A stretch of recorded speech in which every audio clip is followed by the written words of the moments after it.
All right. It looks like we are live, and I appreciate everybody waiting patiently for us. My name is Bruce. I'm behind the biggest geekest man, Joe, as biggest dickus himself. And I want to thank David Guile for this. He's given me the little image to portray thyself, and I'm just going to verify that Rumble is indeed mirroring us.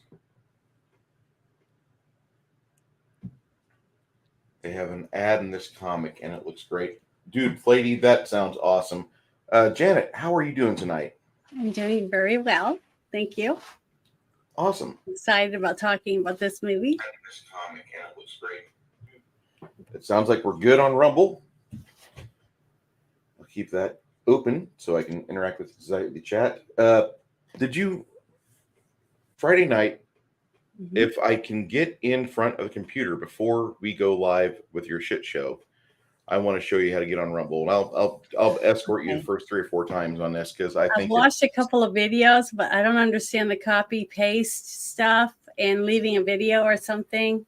There's a few things I just don't understand, and I tried to do it. I just can't figure it out. It'll take you some time, and that's okay.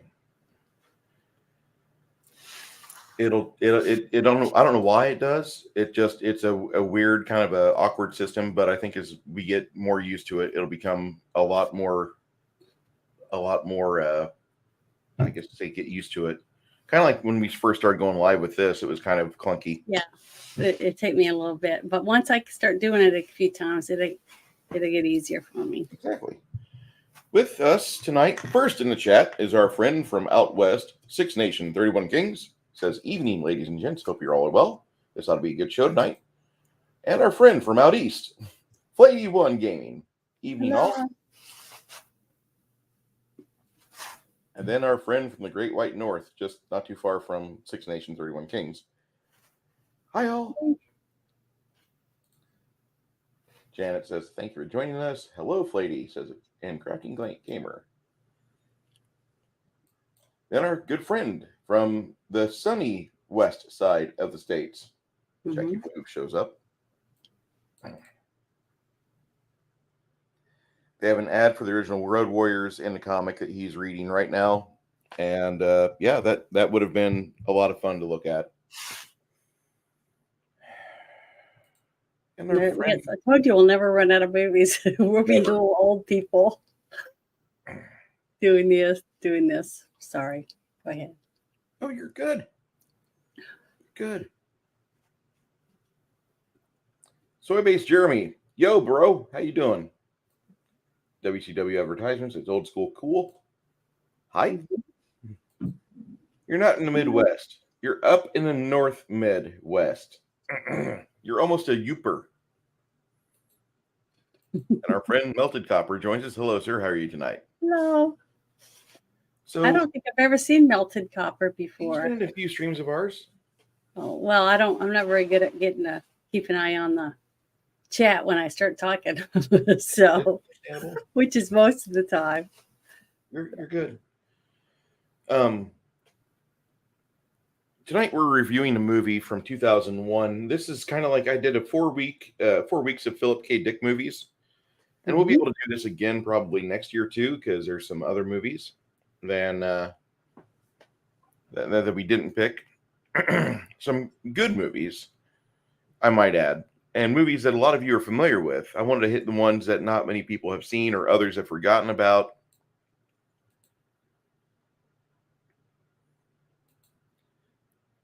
This is my type of comment right here. I'm sort of new and I'm very bland. I'm not remotely interesting. Just pass over me like the creeping death would be good. Oh, I'm sorry. That's not what I meant. You're good, Melted Copper. You're I can't good. Welcome in. Type and talk and chew gum at the same time. So this movie has Gary Sinise in it with Madeline Stowe as a married couple. And I got to say, I bought their relationship, first off. That was the one thing that the movie kind of sunk on me. And I was like, I'm pretty into this. I can see them being a couple. I could see them being a couple in movies and in real life. Yeah, the one thing that jumped out at me, you're gonna laugh at me for this, but was when he was taking the shower in this gorgeous shower that anyone would love to be in, Mhm. and how much water he was using because it's supposed to be in the future, right? Uh-huh. And you'd think everyone would be like on this little thing where you'd have like barely a trickle coming out. You know what I mean? So I was surprised how much water he had available to him in the shower while he was listening to music.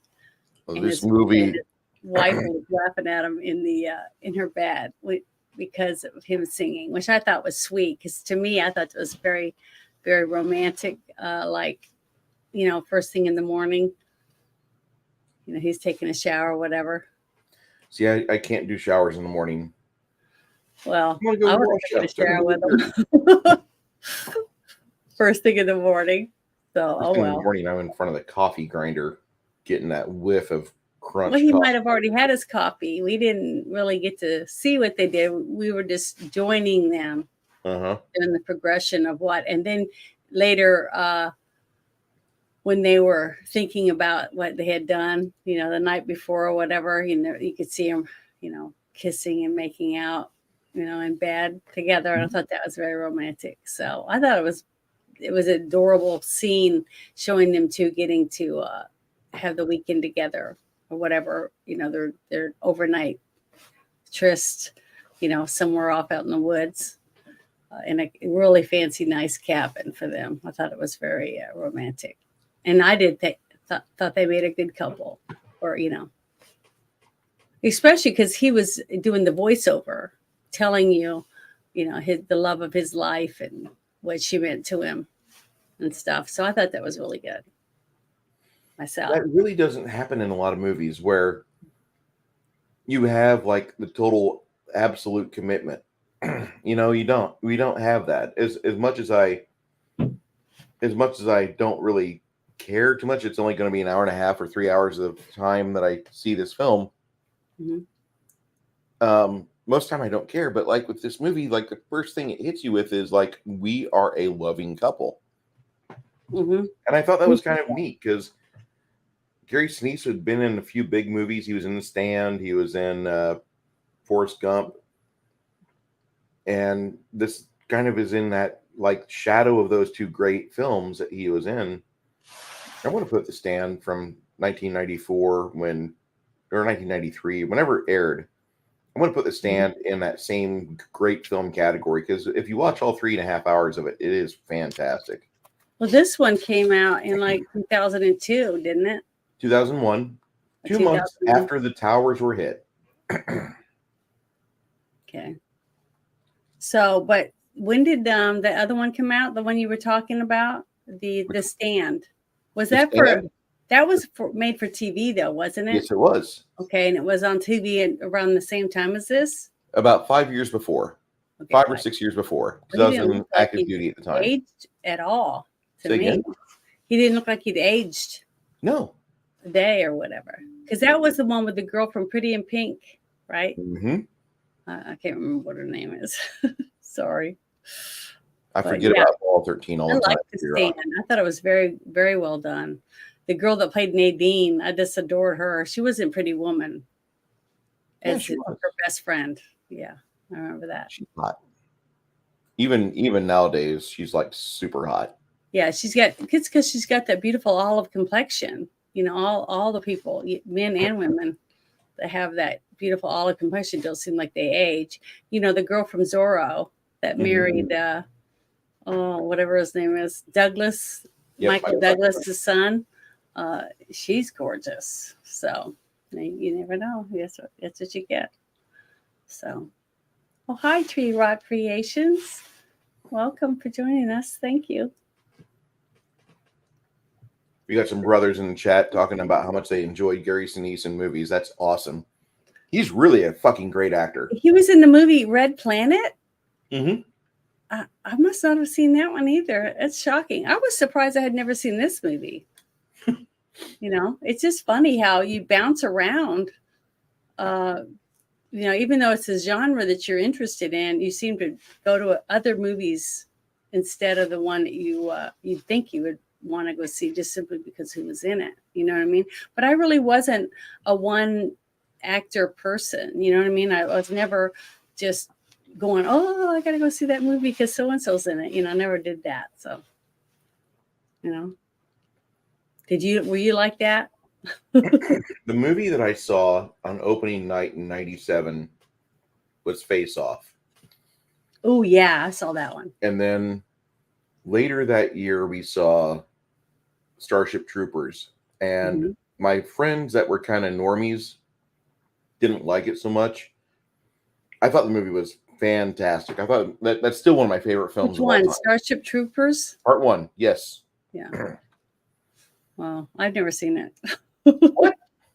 Guess what, guys? I never went and saw Starship Troopers because everybody was all hyped up over it. And I'm one of those people that don't like to go and sit in the theater where everybody's going to be screaming around you and stuff because I like to focus on the movie.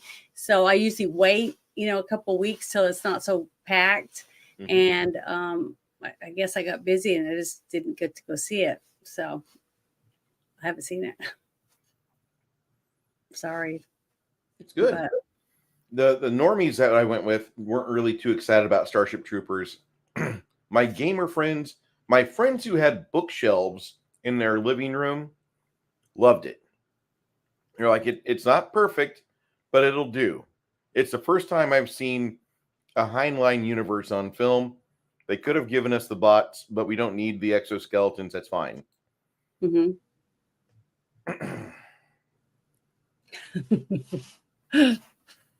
But yeah, the scene where they're in their cabin, the romance part, and then he's in the shower and he's singing along in there, and then she turns on the television set, and that's when they first start seeing the stuff about the fires. Yep. And stuff, and they don't put two and two together. No. That the fires were anywhere near them, and you'd think they'd smell fire and stuff. It must have been humongous forest, for them, miles and miles away from them, to been able for them to not even notice that there was a fire in the woods near where they were crashed for that weekend. You know what I mean? Where they were sleeping. For a romantic tryst to the weekend, you know. You would think they would notice the giant ball of flame. No. But even when that's an afterthought, because when they were watching the news and they were talking about it and they made fun of the woman, she's not the president. What did they call her? She wasn't the president. She was it's like in other countries they have this person that's in charge of a premier. Okay. Yeah. They were talking about the premier, how she's like God, thinks she's God, and all these different choices and stuff that they made. So they didn't like her. You could tell they didn't like her. They thought she was stuck up and mean and rude and all this stuff. And the fact that they're talking about the fires and how massive it was and how they've been trying to put it out and all this stuff, and they don't even mention that it's near them. See, that later on makes sense because they knew where they were and they knew why there was a fire, all that stuff. Later on we find out in the movie, but it didn't click. Normally I'm one of those people that is already at the very beginning, I'm trying to figure out what's going on, and they don't put anything like that in a movie about news reports or seeing the camera panning away from the actors to somebody else in the crowd unless there's a reason why. You know what I mean? You don't just show nothing for nothing. There's a reason behind everything, right? So I don't know why it just went right over my head. Did you pick up on that right at the very beginning? I did not. Because if we had we would have pretty much been able to figure it out later on, especially when the detective guy, what was his name? Let's see. He was like the Vincent Ontario, how do you say his name? Yes, ma'am. Okay. That actor, when he's talking about how they came in and took over his body and all this stuff and got rid of him, we know that it's you because we intercepted this information, blah blah blah. And he's saying all that, and you'd think if you're smart, you'd automatically think about the news report that was on the news, right? And the fire and how they were nonchalant about it. but we didn't. So it went right over our head. But that was very interesting. And it was very well done because they did it. They put it in there and said, hey, we gave you the clue, but you just didn't get it. And they're right, because I didn't. But it was the actors portraying, the two people in the room together, right? Their interaction took us away from the actual news report. Even though them being a good couple, like I Mhm. completely bought them being a couple. And here I am missing out on the most important part of the film. Sorry, chat, if you've not seen it yet, but spoilers. The movie's been out for 22 years. It's been out for a while, so we are going to blame. talk about it. But it's still good. It's still worth watching. Completely worth watching. Before I get too far into this movie, I want to also just say something about last week's review. Mm-hmm.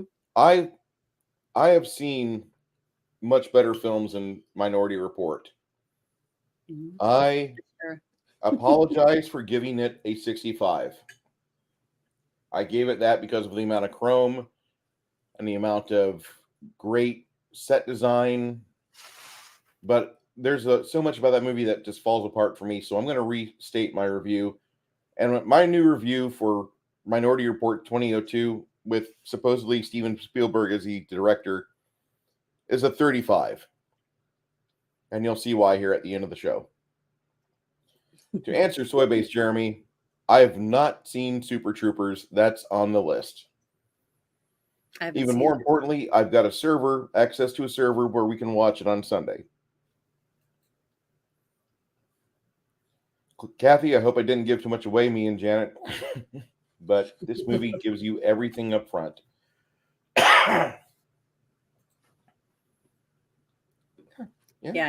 It's packed with information. It really is. But that's an afterthought. You know what I mean? Yeah. After we're finished and we start thinking about what happened and what we saw and why we saw it, it starts. I mean, it's like blatantly obvious almost to me. Like the very opening scene on TV is basically telling us exactly what happened at the very end. It's like the director is screaming at us, hey, kids, don't listen to this important information. The exposition's not important. Pay attention to Madeline Stowe and Gary Sinise having a wonderful relationship as a married couple. Yeah. This is how married couples act, beautiful everyone. Shower that everyone wants. It's gorgeous. I love the shower. It was beautiful. I get it. As a plumber, like sometimes I go into people's houses and I see their showers and I see their private quarters. And like the public bathroom is like one thing. It's got a typical tub surround shower setup. And it's like, ho-hum, whatever. But then you got to go fix like the master bathroom.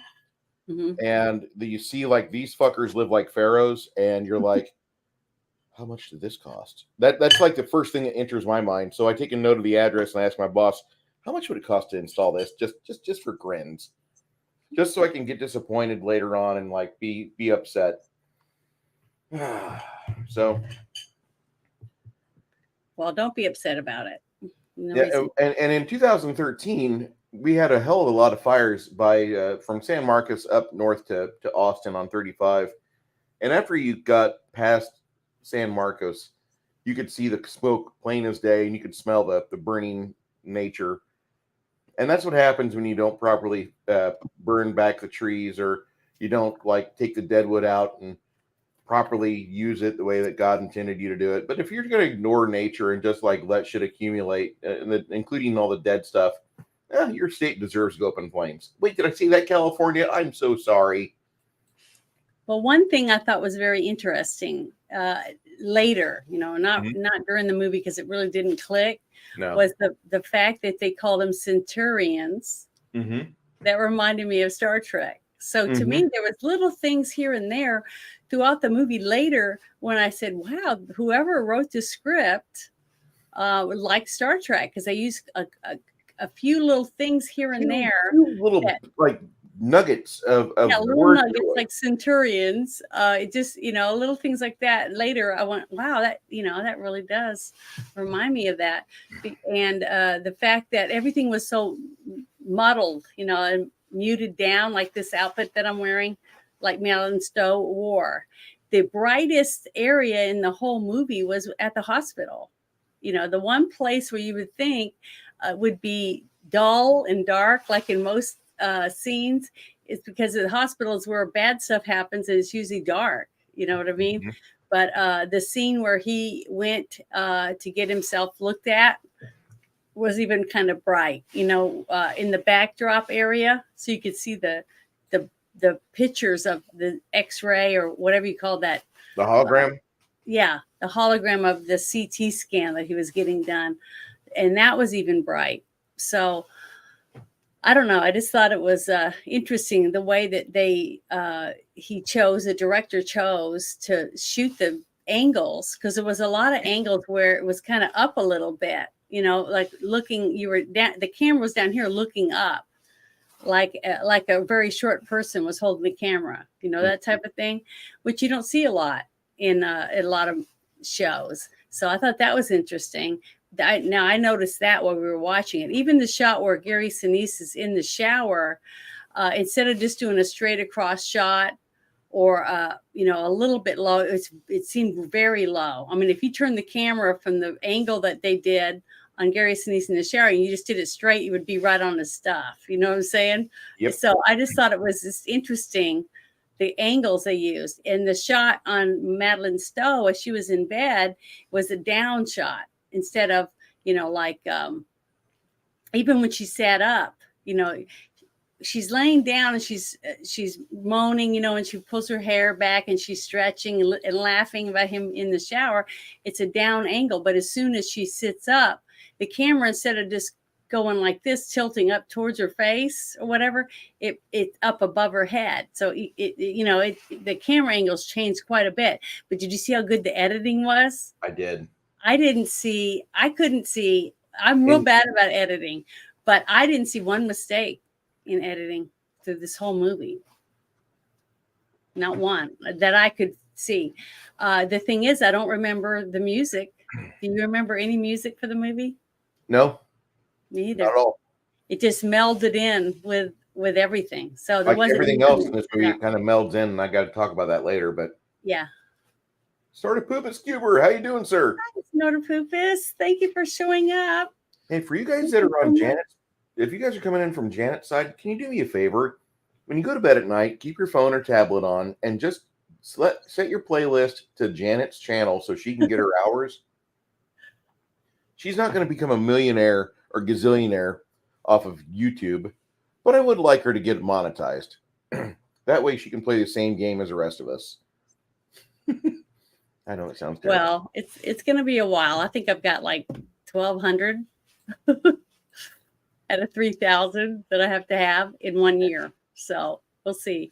And most of my stuff is 30 seconds. So that's just the way it is.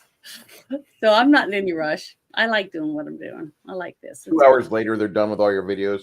That's what I mean. It's funny because I've got like over 500 shorts on there. So that's a lot. But really, it isn't, because the time-wise, actually, it isn't. Yours, I'm going to talk about that real quick. If a person was to start at the beginning of your channel, and they go from sarcastic Janet with a great dating advice to like seeing you going through your healing process on some things, you get this really cool, like a narrative, like in a TV miniseries where they watch somebody just go through like all the stages of grief. And I know that sounds bad, but I mean, like, I'm still on that roller coaster. the Janet I know today is completely like 120 degrees from where she was when I first met you. When I was talking to you when I was dying in the hospital, like you were like kind of emotionally right there at the level with me. And I could tell. And I'm like, I'm sorry, Jen, I can't do much for me from this hospital bed. I'll do what I can for you, I promise. And it's just I do recommend that if you want to know more about Janet, especially you Indian people we've already blocked, thank you. Go ahead, start at the beginning and then go to the end. And well, now you have can something just to talk watch about. me evolve. You know, I just evolve because remember, I started just making the little shorts just for fun and just as a vent. I'd have a shitty day, so I'd make a really mean, angry type video. And if I was having a great day, I'd make one that was really fun, funny. And if I just felt like I needed to make someone else laugh, then I would come up with, like, you see this shirt? You know what it's made of? Girlfriend material. Stupid shit like that, just something corny, or that one where I did the Wolverine one, because on the wall in front of my elliptical is a bunch of little lithographs of Captain America and Wolverine and a few others, all taped together in a poster holder. And I was working out and I went, I'm going to make a video. So I put the filter on with the glasses and stuff. And I'm like, coming for you, Wolverine. I've been on a dry spell so long, I'm going to tear your ass up like that. Just because I felt like it, So it's mostly sporadic, goofy stuff. But it just depends on my mood, what I want to, what I feel like making. So that's it. But I like doing this. I like getting to sit with you guys and watch a movie and then talk about it the next night and try to address a theme or, something. We have an appreciative cast. I'll just say that our crew that runs with us on Monday nights, very appreciative of you in a lot of ways, more than just this. You see what soy-based Jeremy said? I remember Janet wearing fake glasses because the Nigerian porn bots. I don't think they're bots. That's something I remember. We got barraged with porn bots every week. Yeah, shit. Let me go back and make sure I make sure that only the people that are the cool kids group can. Well, that's good. I'm glad we do that because that sure was starting to get kind of annoying. Oh God! But when you get back to the movie, no, I won't do it. Where were we? Oh. Okay, so everything's great, right? And they leave the cabin, and he meets his best friend, which was Tony Shalhoub. Is that how you say his name? Tony Shalhoub. I love him. I loved him when he was in that show where he was all, had the, clothes, and he was a detective. He was kind of like sloppy or whatever. Remember that show? Mm-hmm. I forgot the name of it.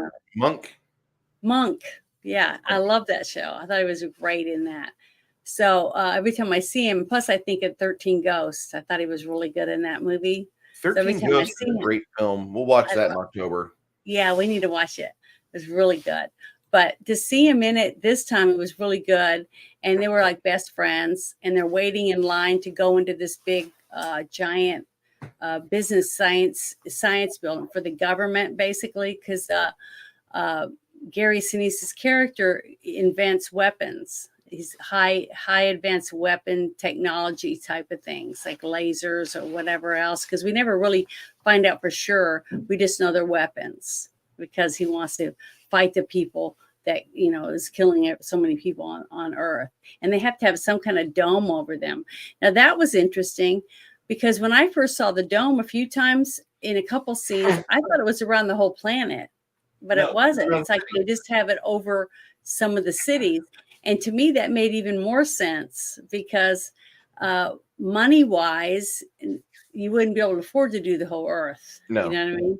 So you would only want to protect certain countries or whatever. And then to see the poor people that were trapped outside the dome, that were exposed to whatever radiation or bombardments of weaponry, or if they drop creatures or whatever, from their planet, because we don't know who they are still, and we never really even get to see any of them.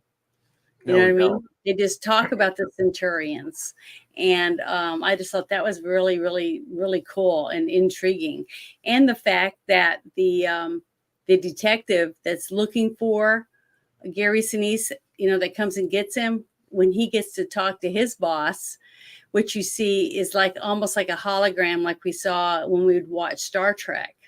not Star Trek. Yeah, Star Trek, Star Trek, Next Generation. or even Star Wars, type of thing. So that was pretty cool. The technology is supposed to be in our future to be able to have like a video call, but have a 3D image basically in front of you. I thought that was very cool. Except it was still dark. I still think that the Princess Leia hologram shot out of R2D2, I still think that's fucking great. Mm-hmm. That's one of the best pieces of new tech that John Dystra and George Lucas brought us from '76. I love that part. I know that sounds lame, but that was such a cool thing to see when you're in the theater chewing on some amazing popcorn. Sorry. That was pretty good. Yeah. The hologram tech in this movie is really well done, I thought. I think this is probably one of the better movies that came out in the early 2000s for sci-fi because of all the stuff that they try to showcase. And I'm not trying to make fun of the movie, but they have some really big budget issues on this film. For $40 million is what they spend. But at the beginning, at the end, we see that budget. In the middle, we really don't. Not a whole lot of it. Mm-hmm. Well, and plus, I printed out a couple things that were how they cut corners on the money that they spent for certain scenes. It says that let's see. Where is it? Oh, here it is. In the opening scene of the movie, footage of soldiers is taken from the 1997 film Starship Troopers, and footage of a crater with other explosions is taken from the film Armageddon. So they did use footage to fill areas so they wouldn't have to do the explosions and certain things like that from other movies, which was really smart when you think about the, having to make the explosives or build the miniatures or whatever it is they need. And then also the helmets that the security forces were wearing were helmets worn in Starship Troopers. Yeah. So they did have a lot of reused, footage to fill in gaps so they wouldn't have to spend money on, just like we talked about when we talked about Cutthroat Island, how they were already $60 million in debt, right? When they started. So they had to do their own stunts. And the fact that they came up with such great costumes and stuff for that movie when they were so far in debt and they had to skimp, they were like on a shoestring budget, even though it said they spent this much money, they didn't, because they just didn't have it. They didn't have the money. So they were scrounging around in every closet and corner and box that they could find in the back of the warehouses, for the studios, just to put clothes on everyone and to make it look, authentic the way as well as they did. So basically, even though a few times we thought they looked like the Keystone Cops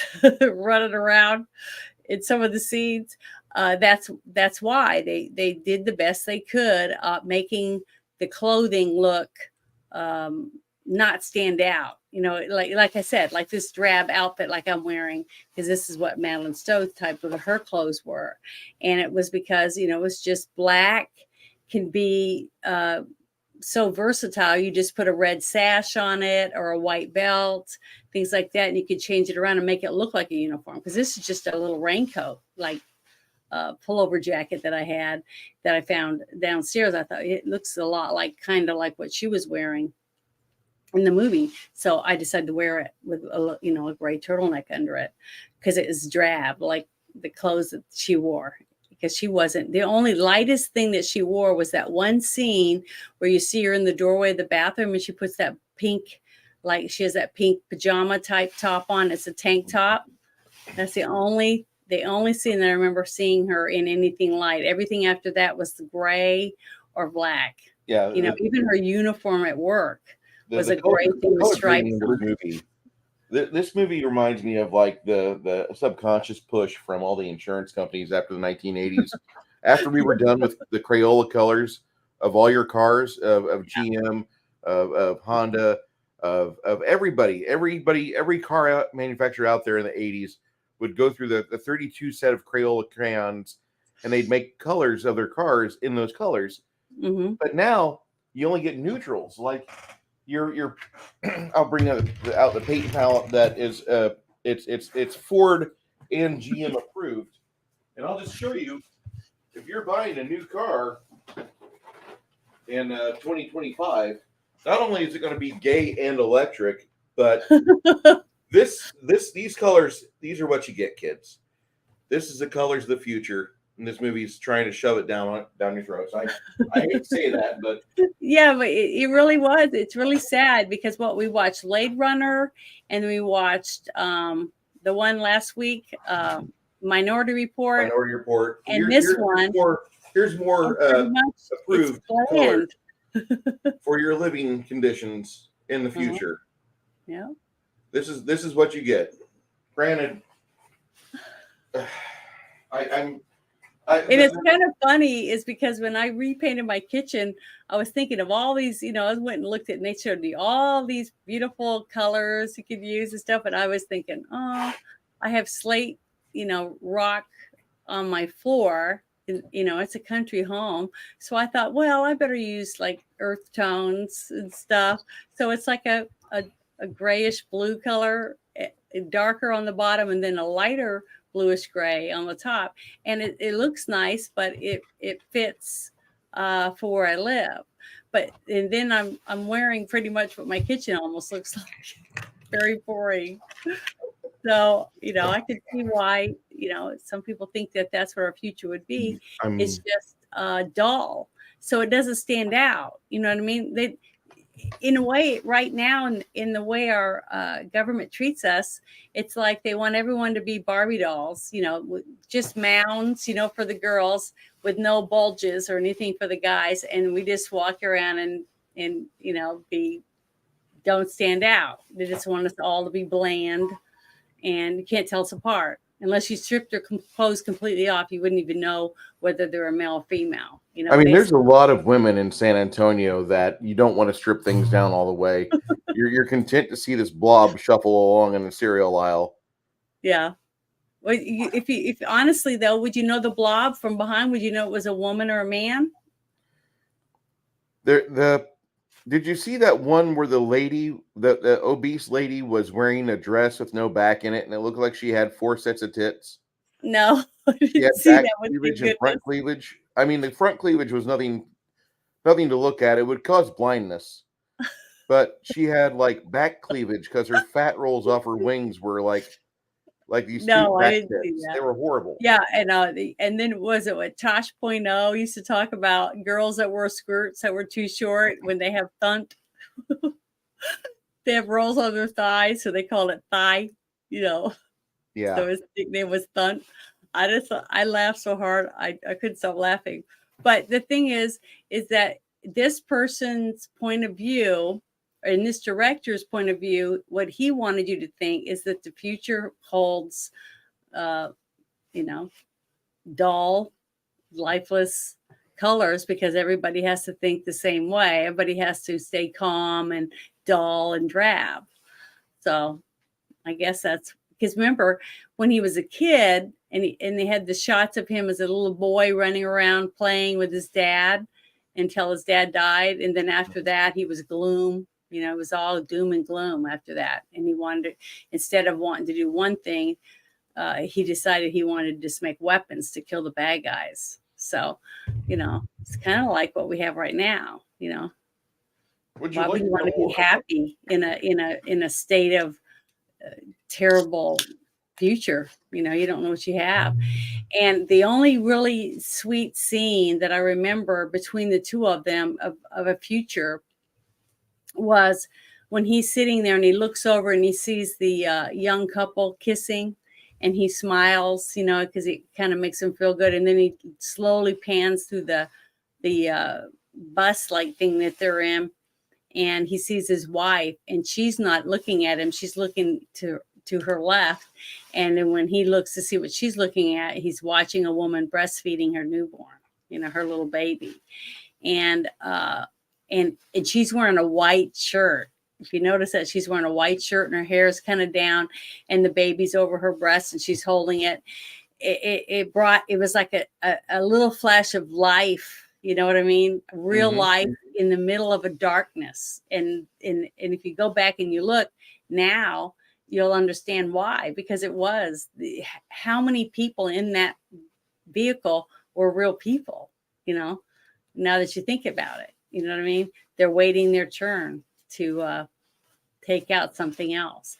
Well, we know it wasn't the baby because the baby was actually, you know, a baby with his mother, but the guy sitting beside the woman smiling could have been one of the centurions or something worse, like these other people were, sit there to destroy life and take them out. And did we ever find out why the centurions wanted to destroy everybody on the planet? I don't have a reason as to why they did. No. Okay, because I was reading a bunch of this stuff on here. I couldn't find out a reason why we were at war with this other world or whatever, and why they wanted to kill us all off. To go through so much work to create a cyborg, basically, with human DNA and blood and all that stuff, and almost human thoughts, you know, with a beating heart, you know, all that work that they went through to get somebody snuck in to take out certain people. To me, that's a lot of work to go through when, if they had that technology to do that with that, robots, why not just drop a giant bomb, an earth-shattering bomb, and just take out the whole planet, unless they wanted the planet? You see what I mean? That's why I wish I'd known a little bit more about who the Centaurians were and what they were wanting, because I kept waiting for the one guy that was hunting down Aries and Denise. Yeah, I was waiting for him to explain a little more or have more of the talks with his boss about what they wanted and why they were there to destroy everything, because he was adamant he wanted to get this guy. So really, you're thinking through the whole movie, this guy's a total douchebag, you know, you just want to see him lose, you know, and somebody take him out. And the whole time he's spot on. He knows exactly what he's doing. Isn't that kind of creepy? It is. You think about it. So I don't know. I just thought that all of that, all the detail and the little things like that were very interesting. And the part when he goes underground, he's hiding out, and they're trying to use those that was cool. The little X-ray machine like thing he was holding, and was looking at the buildings, and you could see the heat signatures, but it was like an X-ray right through the buildings, right? Those were really cool. But that I kind of got thrown off a little bit going, the one scene that did first jumped out at me that made me feel like, you know, it just didn't fit to me. There was one scene, and that was the one where you see Gary Sinise sneaking around, you know, like 5 stories up or whatever, and you see the little girl. You shouldn't be here, the little girl, which I thought was adorable. But later, you see the same little girl hiding behind those barrels, right? And they said, it's just a little girl. Well, he said to the guy that was looking for him right off the bat, he said he fits the stature, you know, and all this different stuff for the person they were looking for. And that ends up being a little girl, which would be no way he would think mistake as a grown man. You know what I mean? So that kind of that was one scene that I just didn't make any sense to me, the way that they did that. It should have been another person, but not him. You know what I mean? Another grown man. It would have been a more believable scene for me. Well, what did you think about that part of it, Bruce? I wasn't really having a severe issue with that. I was having problems with other parts of the movie. Mm-hmm. You're looking at things that we're probably supposed to be looking at, and here Mm-hmm. I am looking at this movie that, like, they completely fucked up the color grading. Like, Mm-hmm. just this is the prelude to the MCU, and it Yeah. like you want to hear Bruce bitch? Okay, 3, 2, 1. Kids are out of the room. So the movie Civil War in 2000. God, is this the 2013 fucking celebration? Okay. So 2014 or 13, whenever Civil War comes out, I was expecting a great film. But instead of me getting a great film, I'm watching a movie that visually bores the fuck out of me because it looks like it's shot in a prison, and I'm supposed to be seeing color, but I'm seeing, like, instead of like bright colors, I'm seeing muted colors, like I'm looking at an old Commodore 128 display. Because you are. And the entire film, I'm watching this movie and I'm painting figs. I'm getting these little stinking. They're going to be hobgoblins for my game in about 3 months. Okay, there's going to be about 60 of them on the table, Mm-hmm. and I'm watching this movie, and I'm waiting for the fucking life to come back to it because it reminds me of a Disney Marvel film with no Yeah. fucking color in it. Like this is something I don't say very often at all. James Gunn saved the MCU for me for a period of time because he brought out Guardians of the Galaxy, which had so much fucking color explosions on it that I was actually interested in watching comic book movies again, because up to that point, Disney had the same tired fucking look for every fucking comic book movie, and it was all the grayscales I just showed you and all the browns. This movie looked like it was like Quake from 1996. Just all the brown in this movie, all the gray. I couldn't stand all the neutral colors. So I didn't even really watch the second act of the movie. I didn't give a shit. Like, they're still chasing this guy. God damn it. Oh, this one here. Look at the chainmail on this guy. These are all brown and fucking scorched metal and gray characters. Fuck! Everywhere I look, I see fucking neutral colors. So I was fucking pissed yesterday watching this movie. And in the third act, when things started turning up, then I actually started paying attention to it. And you're asking me a question about something I should have seen on camera and been like, are you okay with this, Bruce? No, I wasn't okay with any of it. Like, there's so many things this movie fails at visually. Like, the audio is right. The score is kind of okay, although very forgettable because I can't remember the music. I don't remember any music at all. I don't remember any music. And I'm thinking about the Centurions, like, well, they're pretty fucking cool if they can do all this imitation, and then they've got a bomb in their chest. If certain triggers are hit, the bomb goes off. But if the triggers aren't hit, they're just sitting on a bus going to work, breastfeeding a child. They're going on the tram ride, or they're walking in public where there's other people, just waiting for the trigger moment to happen so they explode, and they don't even know they're supposed to explode. But whenever they realize or have a visual cue, like, oh, by the way, you're probably not the person you think you are, boom. Yeah. All of a sudden, the movie is giving me something that, like, wait, in the first 5 minutes of the fucking movie, they explained everything to me, and I skipped over it. And this movie completely did this to me 3 times, where I'm like, I should have been paying attention more to that part, but I didn't. And it's one of those films, as boring as the visuals of this movie are, watch the movie and take notes if you have to, but the very end has a really good reason why you'd want to be attentive throughout the whole film. I had to kind of watch it again at like 1 a.m. after I'd gone off. I signed off and logged back onto the server to check out the movie in the second act. And I'm like, I didn't like this part. God, I'm watching it again. Fuck. And we watched the movie. We hung out for about an hour. You left us, and then Jeremy left us, and it was just me and Six Nations hanging out. And I'm like, fuck it, let's watch Band of the Hand.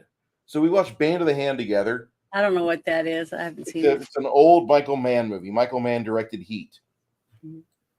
Michael Mann did Miami Vice. And Michael Mann did that now. He did a 21 Jump Street with lots of guns, and that's called Band of the Hand. We'll watch it later this year in May or June because it's fucking great. It's a great movie with no plot, with an actor that if you see him, you're like, how did I skip this man? This man's handsome. And I know that's what you're going to do. You're going to be like, oh my. I know Janet. I know my Janet very well. But you're going to see this guy and be like, he's cute. We'll go through it. Band of the Hand is a great film. And then after I logged off, I was laying in bed. I farted a couple times. The wife was complaining, so I'm like, let me go watch this movie because I feel like I've missed something. I'm looking at this movie at about 1 in the morning. I feel like I've missed it. Mm-hmm. Well, the thing is, I had to watch it again. the part where they captured Gary Sinise and they have him locked up and they have him in that chair, right? And they're interrogating him. Mm-hmm. Okay, and he's asking him all these questions, Yeah. and then he's denying everything. He's like, I don't know what you're talking about. I'm not this cyborg. I know me. I know who I am. You know, I know my wife. You know, he's going on and on because he doesn't know, he's clueless about it. And then they're talking about all these different things and how they know he is one, or they suspect that he's one. And then they show him a video of another guy that they have strapped down to a table, and this thing comes down and it's spinning and it just goes into his chest and just rips his heart out. And then when it gets the heart out, this little thing comes out of it and it's a bomb. And they're able to take this light bomb. It's like a little bomb that looks kind of like a little pyramid, but rounded edges on it. It's really weird. Kind of weird. Prop department did good on that. Yeah, I thought it was really cool, but I didn't understand the process of having to go in and tear the guy all to shreds to get it out, basically. But I guess you have to, the more I thought about it, because remember I told you during the time we were watching it that it was very gruesome about the way they had to go about doing it. But then I started thinking, well, if they got to keep the bomb from going off, okay, and you think the guy that they were cutting into would think of the reason that he's about to die, that he needs to let the bomb go off, right? Is what you would think. There was a trigger or something. But I guess it just has to be done in a certain way. I don't know. But the fact that it was going in and tearing out, it was tearing all the connections to the heart out really quickly. That's why the bomb wasn't able to go off. So whatever sensor was supposed to go to it didn't. So that started to make sense later, you know, when I saw it. But the fact that Gary Sinise's character in the movie, when he gets his wrist undone by that one guy, he starts acting like he was the cyborg, and he was telling him he's about to go off and you're going to die. He was telling the guy that was assistants, you know, the two assistants that were in there, and the detective was telling him, don't listen to him. He's just trying to, you know, mess with your mind or whatever, and make you make a mistake, which he did. Okay, the guy ended up making a mistake, and that's how he was able to get out of the room. So, and that's when they start chasing him and stuff. So I thought all of that was really, really good, the way they went about it. But I never for once, when he's looking up at the gallery of people that are looking down, watching the interrogation, and he sees his best friend up there, and he's like, you know me, you know that this isn't, I'm not this thing that they're saying I am. And you see him not know what he's supposed to do or how he's supposed to react. But the thing is, all that time I'm watching, I never suspect him to be this thing at all, because you see him wake up with his wife, and this is the day that they leave. So when was it that they supposedly got there and took him out, you know, and separated him from his woman? And how would his woman not know that something was different? You know, they must have been, it's just the fact, you know, all that just didn't connect. Even though we saw the news report at the very beginning, and then we see him go through this, we still are rooting for him, because we don't believe that that's who it is, you know. And then the fact that he's away, he gets away, and all he wants to do is get back to his woman, you know. And so if he's some kind of creature cyborg thing, why would he want to be back with his wife? See, they didn't, you know, that's why I didn't believe that he was a cyborg from the very beginning, because none of his actions made you think that. No, it's like they program a cyborg to just act normal. You're not a cyborg. Mm-hmm. And they did such a good job of that. Like, if that's how they are, like, humanity deserves to have its ass kicked, because the people in the future during wartime, pretty vigilant. They seem pretty all right. Like, they were on top of their game. But Kathy's asking you a question up here. It says, what man of the hand? Say the name again. It's called BAND, BAND, Bravo, Alpha, November, Delta, Band of the Hand, and it's by Michael Mann. It must be a war movie, right? Nope, it's Oh. not. Well, there is elements of it of war in it, but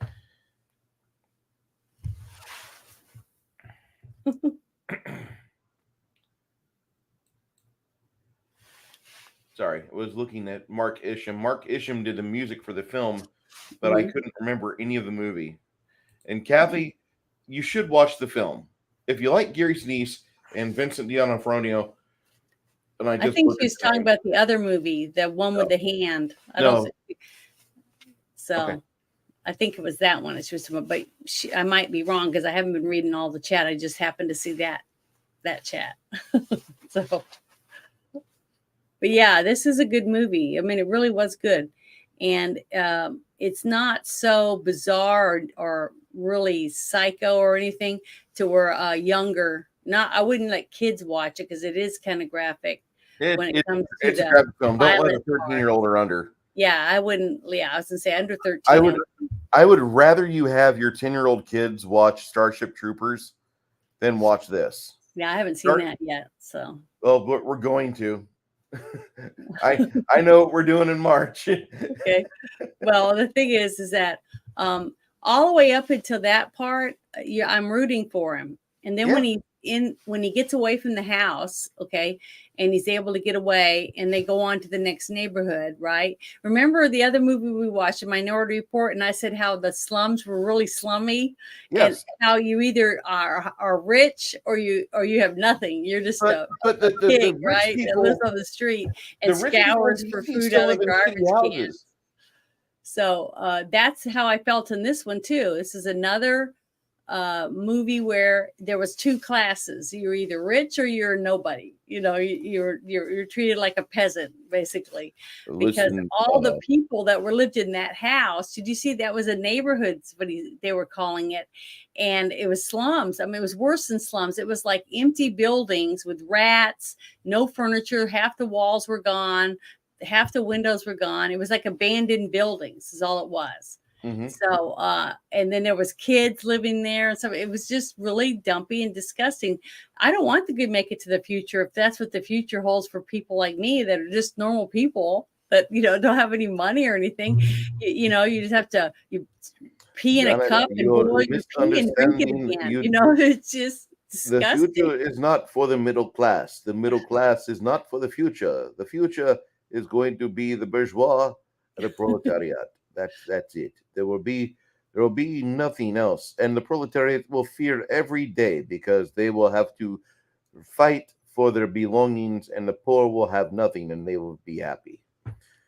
But we then talked about this. We were just at Davos. They get out. He gets out, and he gets away, and he goes to like an underground tunnel thing. I guess he's trying to work his way back to the city, right? And that's when he gets grabbed by that group of masked people, and they take him into this other building, but it has more stuff in it, and there's lights in there and stuff.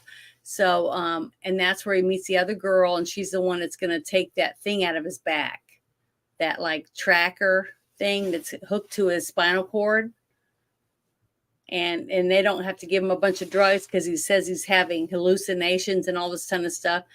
And the reason we don't know is why he doesn't need any kind of anesthetic or anything is because he isn't really human. Well, see, we don't know that. And that's why his pain tolerance is so high. Yeah, that right there, that I kind of questioned. Because they did a lot of stuff to this guy in the movie, and he didn't really scream out like, he was a bitch. He seemed like he was pretty used to this sort of thing. You've been at the Hanoi Hotel. And you saw John McCain, and his body was stronger. Out that after this was not during the movie. Now during the movie, I really didn't. I was rooting for him, and I just wanted him to get back to his woman, because of the romance and all that stuff. But after I watched it, later on that night and this morning, I'm thinking about it, and I'm like, the scene where, this is a guy at the very beginning, and you see him going in. He's a scientist, okay? So he's not going to be all buff and macho, right? He's not a fighter, an arm, a combat guy that does hand-to-hand combat or knows how to use all these weapons and knives or whatever. You're just not thinking of him like that. I'm thinking of him as a person that sits in front of a computer a lot. He probably does graphics. He might work with a couple chemicals, like in the laboratory or something like that, coming up with different weapons of technology with radiation and things like that. But then he's in the bowels of under the city, right? With that black guy that's trying to get him into the city to help him get in there after he gets that thing out of his back, and he wants to keep it. See, that was interesting too. The fact that he wanted to keep that thing as a memento. And I was like, that doesn't make any sense, but it was weird. But I thought, maybe it means something. Maybe it's not really what he told them it was. That's all I could think of. So he put it in his pocket or in that little tube thing and put the lid on it, and he put it in his pocket. So that was interesting. But the fact that they get mugged by all this gang of people, it's like 4 or 5 people, right?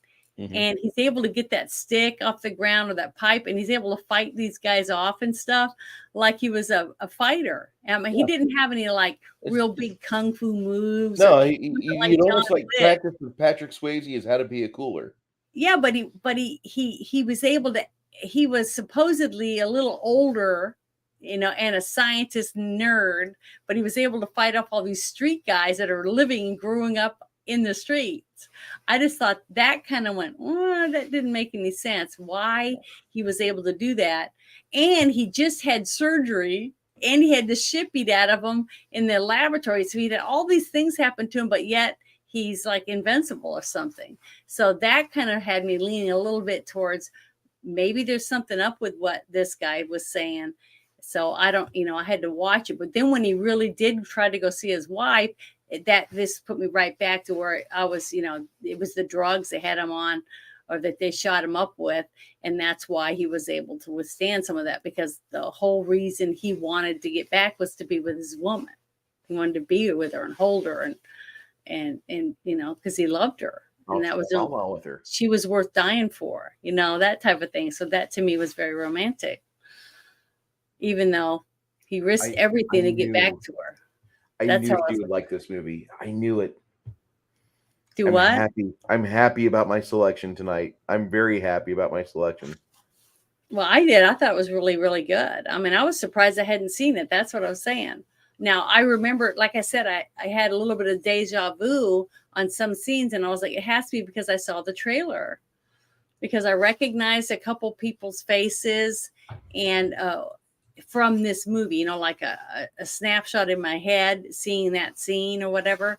But I definitely did not see this because I did not know the ending at all. And there's no way I could have seen this and not. I didn't see the ending coming at all. I usually can. I went right over my head. I was like, "What? What the That's fuck?" That's a great twist, because I never figured it out, and I'm usually really good at pretty much having it almost exactly figured out by the ending, and I didn't. And this movie did such a good job of bamboozling the shit out of me. I didn't even notice that until the very fucking end. Like, holy cow, this movie completely beat my ass. Mm-hmm. And see, like I said, in the opening scene from the television and the news, and plus the news reports during the scene, like I said, when he's walking down the road and you're seeing all the billboards and stuff behind him and the scenes on the walls that are showing people's faces and news reports and stuff like that, like talking newspapers, basically. And you see that woman's face, like I told you, and it was, what was her name? Connie Nelson. Connie Nelson, the actress. Yeah. She's not credited in this movie. It's a non-credited. But she's a good friend of the director, and she's got friends on staff, and they just slid her some money. You know how that is. So pretty. She was so pretty. I loved her. My favorite movie, The Great Raid. She was so good in that movie. I love that movie. That's my very favorite movie of all time. Now, chat. I think it's your number one movie, isn't it? It is my number one viewed video on my channel. See, I have good choices myself. It's a good movie, and I bet most people have not seen it. It's just not a popular movie because it isn't a war movie. If you guys are wanting to romance Miss Janet, if you can find the collector's edition or director's cut of The Great Raid from 2005 with James Franco, If you're serious about that, when Janet gives you her And PO Connie box Nelson. information, what? Connie Nelson's in it. Connie Nelson, James Franco, bunch of really good actors, good director. It's not my favorite war movie by any stretch, but it's a solid film, and it's the only time America's gone out of their way to fucking rescue POWs. Yeah, it's based on a real story of the only time that we ever rescued POWs during time of war. And we rescued 500 POWs. And at the end, they interview actual veterans, some of them that were involved in the rescue attempt, and then others that were actual prisoners. And I just think it's just, to me, it's so inspiring, and it's just so good. And I constantly, like every month, I send the trailer out and say, you need to watch this movie. If you love this country and you love the veterans, you need to support veterans and watch this movie. And I just do it, and it's doing its help because you got a lot of views on. I don't know how many, but it's a lot for that movie. Hold on, let me pull it up here. Okay. It's kind of crazy. Hi, Michael. Yeah, but like I said, gentlemen, if you're ever if you and Janet are within the same zip code and area code, and you want to impress her, you find a director's cut or special version of this movie. The movie that we're talking about is The Great Raid. Get that movie for Janet, and she'll probably be open to like, let's go grab pizza or something healthy or whatever. Yeah. Right now, I eat junk food sometimes. What? I eat junk food sometimes. Okay. Right now that movie's at 45,000 views. Yay! It's a good movie. Sage. 45,052 views. Mm-hmm. You like sprinkle some dust on that every fucking month, I swear, because I see it spike. It's the most popular video I've got. It's a good movie too. You completely like spun the rules of the game, where that one, for every video that's watched on my channel, that's watched 3 times. That's good. I hope it keeps going up. I want to have 100,000 views. Okay. We'll see. Fair enough. The view, the look of this movie aside, the things that happened during this movie are pretty impressive. But this movie's got some faults in it. I like the film. I'm going to say that. That way you guys don't think I like run it through and completely decapitate it like it's Minority Report or Cowboy Way. It's nowhere in that tier. Those movies are down to the floor. Yeah, this was good. This was a good, very well made movie. It really was. And the only problem I have with it is that like this was supposed to be a 45-minute movie. 30 to 45 minutes, because there were supposed to be 3 films released under one banner. And this movie, as they were making it, the studio, it was going to be called Light Years, the 3-part sci-fi anthology film entitled Light Years. And it was the only segment film before the entire project just fell apart. So the other 2 stories were The Last Question by Bryan Singer, which is a adaptation of Isaac Asimov's story, and then Donald A. Wollheim's story Mimic by Matthew Robbins. And Mimic had been adapted into a film of the same name, but with a different script. That wasn't too bad a movie. No, it's very, very good, I thought. And Mira Sorvino's in it, and I'm a stupid man. I love the Sorvino family. They're just good actors. This was one that they filmed, and so they stretched it out. The Scott Rosenberg script was for the short. They revised it with Mark Protasevich and Caroline Case, and when it was decided to expand it into a feature-length film, additional scenes were written by Richard Jeffries, Aaron Kruger, and David Twohy. David Twohy is also the creator, an American film director, and he's known for the Chronicles of Riddick series, and also Triple X. Yeah. So there were some good additions here. They used areas in Running Springs, California to have the crash site for the spaceship. Then they constructed sets in Angeles National Forest and numerous areas around LA. And then they did the interiors were on stage in Manhattan Beach, including a 2-story hospital and a 3-story pharmacy, the computer transport station with an articulated commuter bugs, and other filming locations include the Coachella Valley. So they made it for 40 million bucks. They had a lot of things going on, a lot of moving parts in play, and I kind of feel like they kind of put the money in the wrong spots. I don't agree with you on that. Oh, okay. I mean, I just like the set design that I had in my head a little better when I'm reading through the synopsis of this and getting ready to read the novella on it.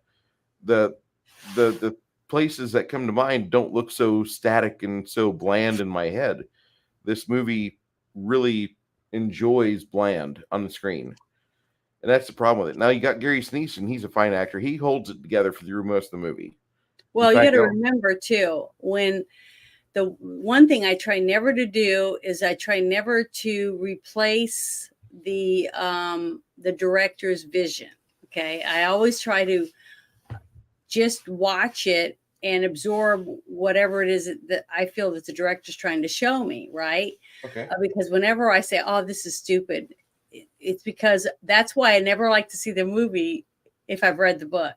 Because once you've read a book, you've already made the movie in your head. You've already made the characters, the scenery, everything about the colors, what sounds you might hear or smells that went along with it or whatever. And nothing's going to compete with that. Nothing can compete with your imagination, period. I don't care how good the movie is. It's very, very hard to even come close to what your imagination can make up. That's why I was so impressed with the Game of Thrones as it went along, because it did a great job at making me reimagine what I was reading in the book. Same thing with the Harry Potters. It's a big leap to go from a number one book bestseller and make a movie out of it, because it's very hard for the people to accept it. Just like the Marvel stuff. It was hard for us that are hardcore into, Wolverine or whatever, like me. I loved Wolverine movies, but I love Wolverine. He was my number one character. But when I saw they were going to have Hugh Jackman, I was like, what? I was not happy, because Wolverine is not a 6 foot something tall, good looking hunk. He's a short, stocky, hairy guy. That's just not him. So it took me a while, just like Geralt from that game, and they made a TV series for him, right? I couldn't get Superman out of my head. He wasn't Geralt. He was Superman. So, it took me a while with white hair and everything to accept him as that character, but he worked hard enough at it that I was able to open my mind and let him come in and be that character. And it worked, but it doesn't always. And that's a risk that you take, and why some movies end up becoming blockbusters and others like, they just don't make them, they barely make their money back, if that. So I'm thankful when I get to watch something like this and not have seen the source, read the book or read the short story or anything, and be able to not have that. But now the Pet Cemetery, okay, I'd read the book and I cried my eyes out when I read it. But then when I got to see the movie, I was like, yay, at the end. I was so happy because they were able to make it to where the little boy lived. At the end, the mom was able to save her son from the rabid dog that kept him trapped in the car. And it was just a horrible, horrible book. And it was devastating for me to read it. But the movie was great. So sometimes you can do it, sometimes you can't. Now this one, the vision I could see was that it's dystopian and they're being attacked. So they don't have a lot of money. All their money and technology is going to the dome, basically. So that's why the city's drabby and stuff. The people weren't starving to death. And I didn't see a bunch of people dead in the streets, but they were all poor. They were all had nothing. They were basically had nothing. And I didn't like that. But the fact that everything was dark made more sense over time watching the movie, and then getting to see the dome more and more after he got out of the city and they got to see it from the distance, why it was so dark. You know what I mean? And because they have this dome to protect them, so they don't have, the full sunshine or beautiful clouds or any of the stuff that you would think they'd get, because there's a dome. There's no rain or anything. Everything in there is man-made, basically, right? Mhm. So a lot more started coming out as we went along, except that when they went out of the dome for their little tryst, right? That's when he was talking about them being outside the dome and the fires and everything. So there are people already that are living all outside the dome. Just like that young man that was trying to help him get back in and get to the pharmacy and get all those medicines and stuff. And that's when he realized, when Gary Sinise's character realized that he was a selfless guy. He was a good guy. He was trying to help him, but he was trying to get medicine to help his people that were outside of the dome, that he wasn't going to just take the drugs and stuff and go sell them for money, because he really wasn't a skanky user. You know, he was a decent guy that was trying to help people. So you had a couple of heroes here and there that you got to meet once you found out who they were and what they were, why they were doing certain things. So it made you sad when you saw him get stabbed, because you don't know if he's going to live, you know, and he's got stabbed trying to save Gary Sinise's character when he didn't have to. He'd already left. He was scot-free with the drugs, right?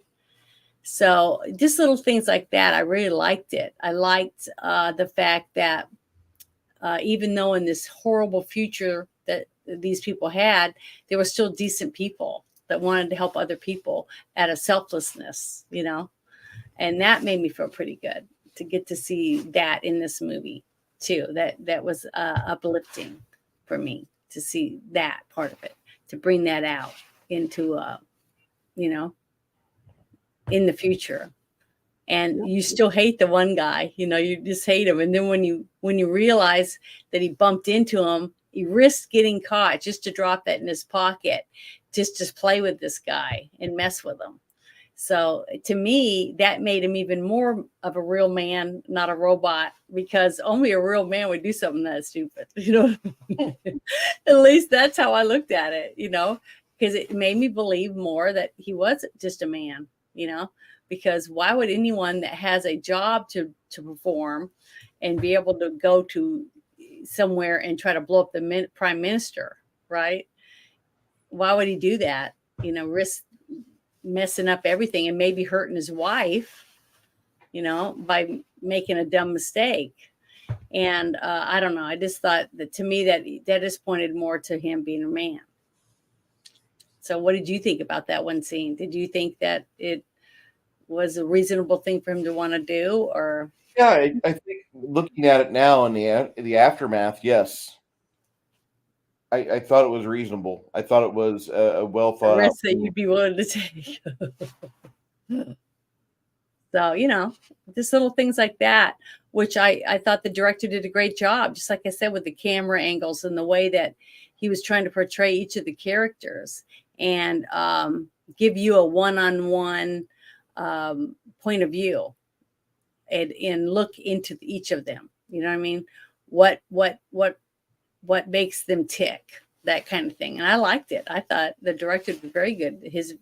The director's vision, definitely I could see in this movie, even though I didn't, you know, I think it's kind of sad that I guess the person that wrote all these things has the same drab point of view of what the future was going to give us. You remember in Terminator when they did the futuristic shots when they were in the future, and you see all the skulls on the ground and they're at war and all that stuff. It was very dark and dreary and, you know, sad. You know, it was like why would you want to go there? Why would you want to live that long when you know that's what's waiting for you? That type of thing. So, you know, it's in a lot of the movies when they portray the future as being very just dull. I don't have any other word for it, but I don't know. I hope that's not what the future holds. I hope there's colors and beauty, you know, trees and, you know, baby animals, you know, all the things that we all want to see. Even guys get a kick out of playing with puppies and kittens, you know, and looking up at the beautiful blue sky while you're fishing, you know, things like that. I think men enjoy those things as much as a woman would. So why anyone would want it to be so dingy and drab. I don't understand in their story that they would write. You know what I mean? So I don't know. Yeah. Okay. This movie hits me pretty complexly. There's a lot of this film that I agree with. There's a lot of the film I don't. Mhm. There's a lot of the movie that I want to clap and applaud. I want to say that they did a really good job. But what do you think about the overall story and this character arcs for all the people? Things like that. Fucking bobbed my ass out. I mean, I couldn't believe the first time I watched it. Like, are you fucking kidding me? He was a spy. He was an actual centurion for these guys. Mm-hmm. Because whenever it pans over and you see Gary Sinise's corpse after they get Madeline Stowe's corpse out of the way, Mm-hmm. I didn't think I was seeing the right movie. I thought, like, that's just a gotcha moment. And then he explodes. You see, that was one thing that did stand out for me at the very end that almost had me go, what? You know, and not, and I had to watch it again. Was the part at the very end where they rip open the top and he's pushing it with his woman, right? And they're both pushing it, Mm-hmm. and they open it and he sees his wife laying there with her throat slit, right? And then he looks at his woman, and that's when the other guy was yelling at him, don't open it, don't open it. You don't need to look in there. Okay. And that made him want to look in there even worse. Just like in the movie 7, when he's telling him, don't open the box, don't open the box. Right? Brad Pitt's character. Yep.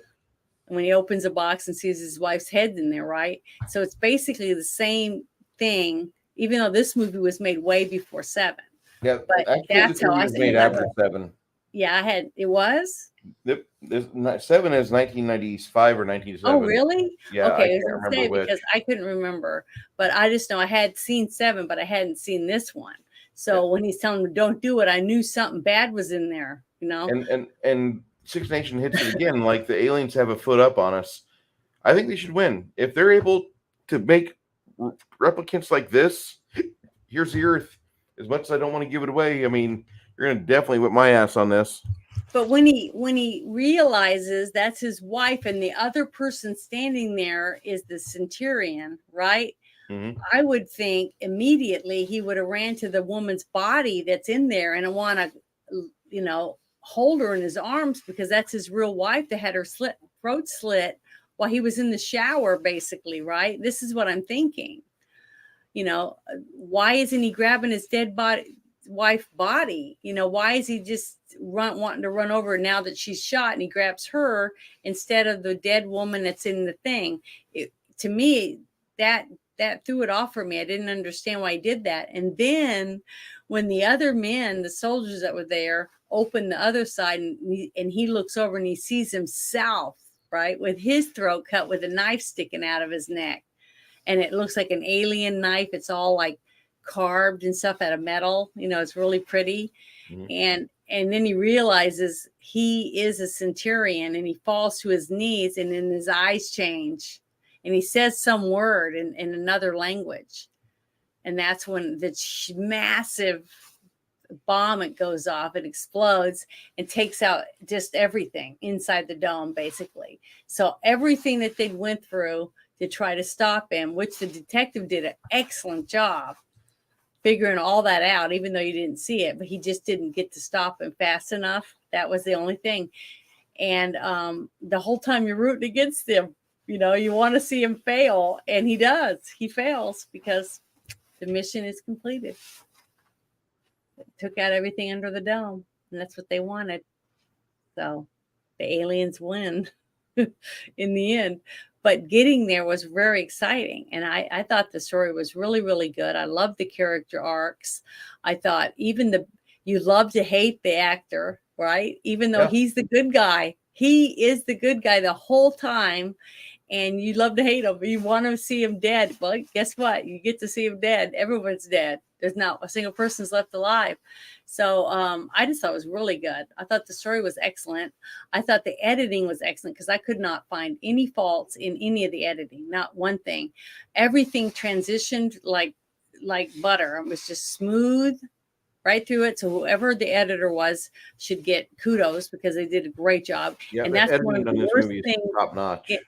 In every movie, I normally find something wrong almost in everyone with editing because it doesn't flow properly. Now, whoever did pick the score for this movie, they didn't do a very good job because I don't remember any music whatsoever. And isn't there supposed to be some kind of a music in a movie? Yeah, it's kind of part of it.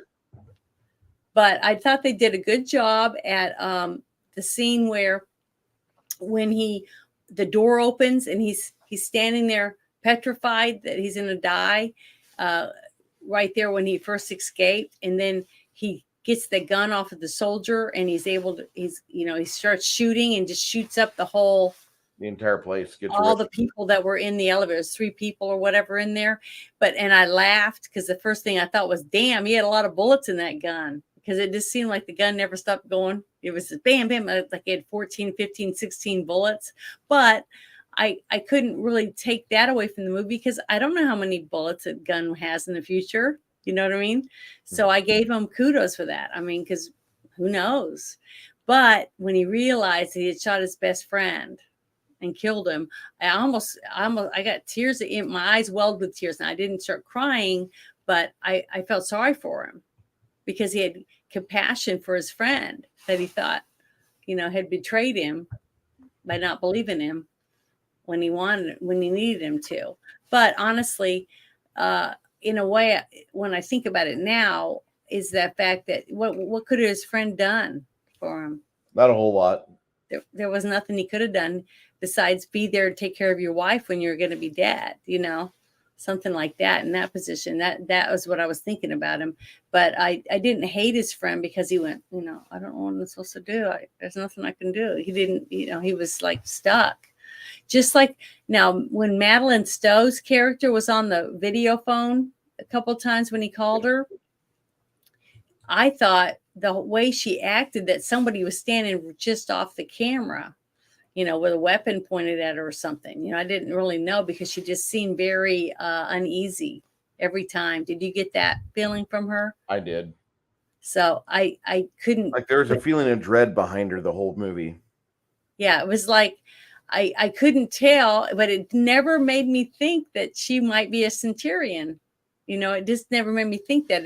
She said it's not safe for you to call. She was trying she was trying to be protective of him for him not to call, but she couldn't really do anything or say anything because someone was standing right there with a weapon pointed at her. At least that's how it came across to me. And then later in that other scene, when you see that one guy talking to her, interviewing her, right? And she bamboozled him big time, didn't she? I thought so. Because at the end, when you realized that she was it, he let her leave. He didn't kidnap her or make her go to the place to have her heart taken out. So she was able to finesse him to make him think that she was just a human. And it worked because she got away with it, if you think about it, because he was in the room alone with her, interviewing her, interrogating her, and she got away with it. So he was fallible. You know what I mean?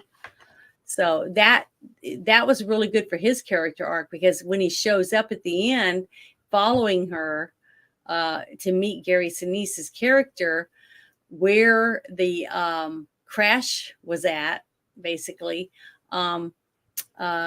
he realized by that time that she was that she was a centurion. Maybe that's why they followed her, not because they thought she was going to meet him, but because they thought she was a centurion and she was the one that was going to blow people up. She was the one that was going to be the problem. Yeah, that's when he was telling them, "I'm sorry, we made a mistake. It wasn't you. It wasn't you." And that's when I was like, "It's her." Yep. And then when they rip the top off and you see her dead in there, it's her. And then she's shocked when she sees herself. So she, just like in the other movie, Blade Runner, when she finds out that she's actually a, what do you call them again? Replicant. Yeah, replicant. Just like they called them in this movie, they called them replicants a few times. So when she realized that she wasn't even human, that what she went through like, disbelief. And that's basically what Madeline Stowe's character was like when she was like, I'm not even real. So It took her by surprise. yeah, it took her by surprise because she didn't go through all that. That's why when she was trying to absorb the information, when they're telling her your husband is a centurion, or the centurions made your husband into a replicant. Okay, they made a fake man to replace your husband so that he could be with you and go and kill the premier. That's what they were thinking. But I don't think the premier was the target. They just wanted someone under the dome, basically.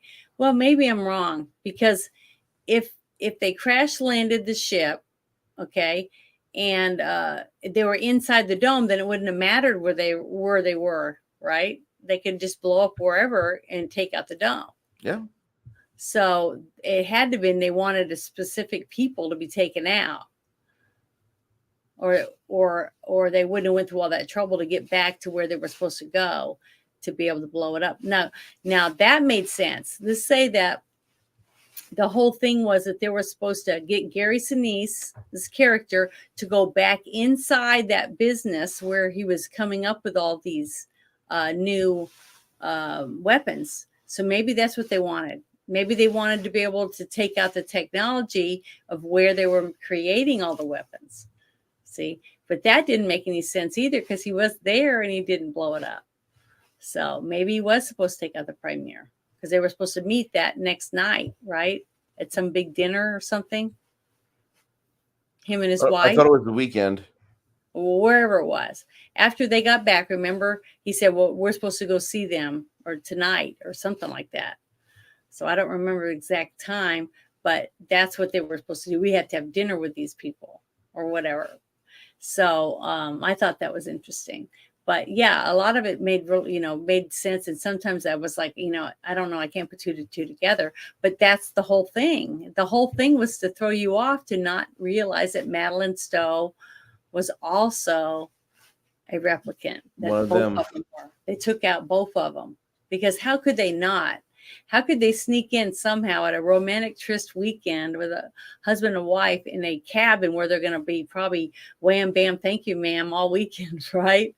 And taking showers or whatever and spending the whole weekend together, because they don't get to, because in the city, they're both very busy, top-notch people in the government, and now they're together. So they had to take them both out. That's the only thing they did. And what they did was they went and killed them and then took their bodies back and put them in the spaceship, so no one would see them. So, to me, that was great. Chat, if you've seen this movie before, go ahead and put your scores in chat. We'll be happy to read to you your discussion, what you feel, what you found when you were watching the movie. Janet, I've already said my piece. I believe. No, I didn't. I'm rating this movie a 65 out of 100. Really? Yeah. It's got a lot of things that work right, but then there's the visual aspect that really completely. I'm going to give it an 8. Oh, okay, because but I mean, I thought it was very well made, very well done. I couldn't find anything wrong with editing. The only negative, and it really wasn't even a negative when you really think about it, was that I don't remember any music at all. Not one bit of music. But everything else, the story was really good. I didn't have it figured out before the end. I was surprised at the end, like you're supposed to be. Yeah, you have a wonderful surprise ending. What done it? What's the catalyst? The acting was really good, because I hated the guy you're supposed to hate. Okay, even though he was a good guy the whole time, and you don't realize that he was the good guy until he's dead at the end, when everybody dies, because he failed. He made a couple of mistakes, because he let her get away, and he let the other guy play him like a harp when he left that thing in his pocket, and they're all running around like the Keystone Cops, trying to do that. So little things that he did, which he was human, so he had human flaws, but he was almost exactly the same. And even when it came to outsmarting them at figuring out the whole thing, all the way to the end. You know what I mean? Because he figured out that she was one, but it took him longer. See, it took him a little while, but he was really, really a smart guy. I mean, he was really good at his job. it just wasn't quite good enough to save everybody because they got blown up.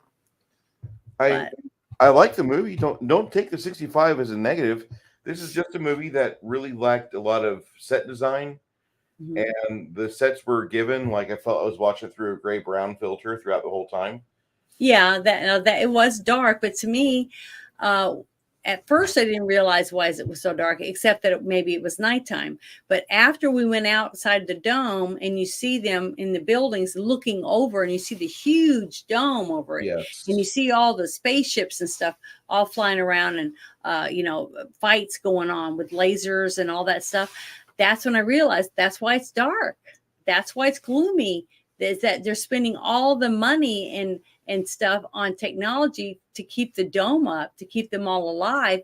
And until they can figure out a way to take out the Centurions and to be able to let the dome collapse, then the people could get back to just living their lives. But for whatever reason, they were on 24-hour attack, and that was sad to me. But to me, the rest of it made sense after I saw the dome, because like me wearing this outfit, that's what people wore because there just wasn't much else to choose, because it just was the society was dark. It was a dark society. And just like when you're depressed and you're sad, what do? You listen to sad songs like bam bam bam bam, I I'm want to Casey kill you, I want to kill you, I want to kill Here's you, another whatever. request and dedication. Yeah, This you is just from your listen to, ex-wife, and she says you're not paying enough alimony. I'm Casey well, Kasem. you listen to country western where I lost my dog, I lost my truck, I lost my woman, I lost my trailer. I watch You all that. I listen to listen to all that depressing like things. backwards. So, or you sit and you eat 50 bags of chips and drink a bunch of stuff you're not supposed to. Are you naked on a You, beanbag eating a can of Pringles? well, the thing is that we react Yeah. to things by doing things that fill in the void for whatever it is that we're doing. And when you're happy, you like listening to good music. Like when I go to the gym, I listen to upbeat stuff so I can work out. And then when I'm done, I've got more energy and I just feel good. I feel good for a day or so because it gives me all those endorphins I need. But it just depends. That's like I said. So to me, the people were gloomy and stuff because they had no other choice. I mean, you've got a dome over the city. You can't even see the sun in its unfiltered glory.